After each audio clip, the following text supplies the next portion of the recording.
So you might be wondering, what exactly is a PAL license in Canada? And why is it absolutely mandatory before you can legally own most firearms?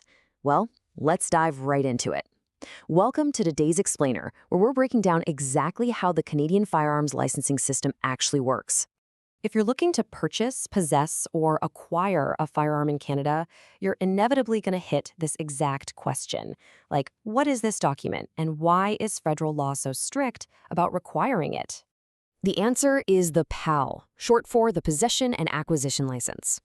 Think of it as the official federal permit issued by the RCMP.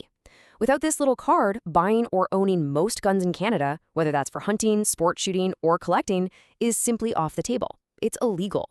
It basically acts as the ultimate gatekeeper, making absolutely sure that individuals meet some pretty strict safety and background standards before they ever even handle a firearm.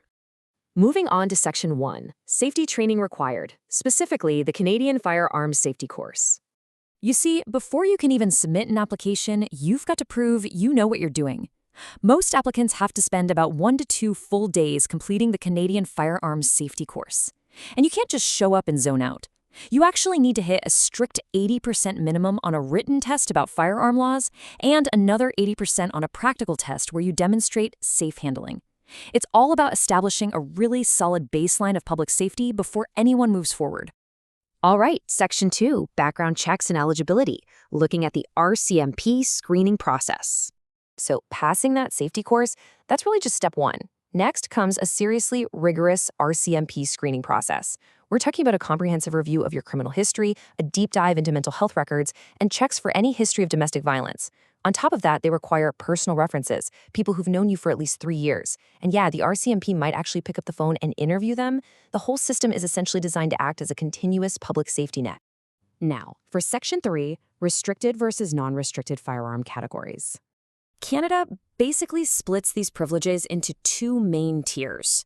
First, you've got the non-restricted PAL. This one covers your standard hunting rifles and shotguns, and it comes with standard transport rules.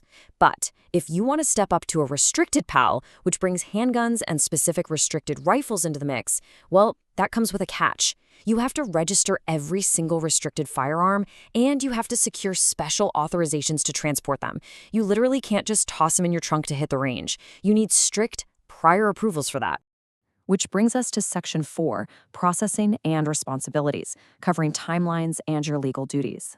45. That is the standard number of days it usually takes the RCMP to process a first-time application.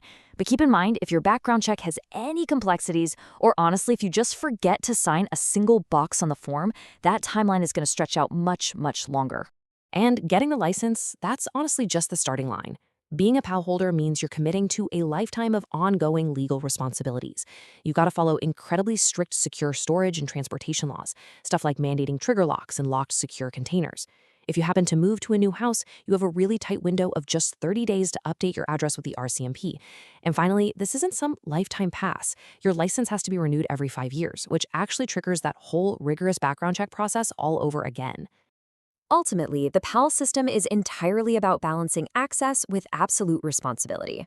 Now, considering the incredibly rigorous ongoing legal duties placed on gun owners, it really does beg the question, does this system strike the perfect balance between public safety and individual access? To dive deeper into this and to check out a full, easy-to-understand guide on everything we've just covered, definitely head over to joinrcmp.ca.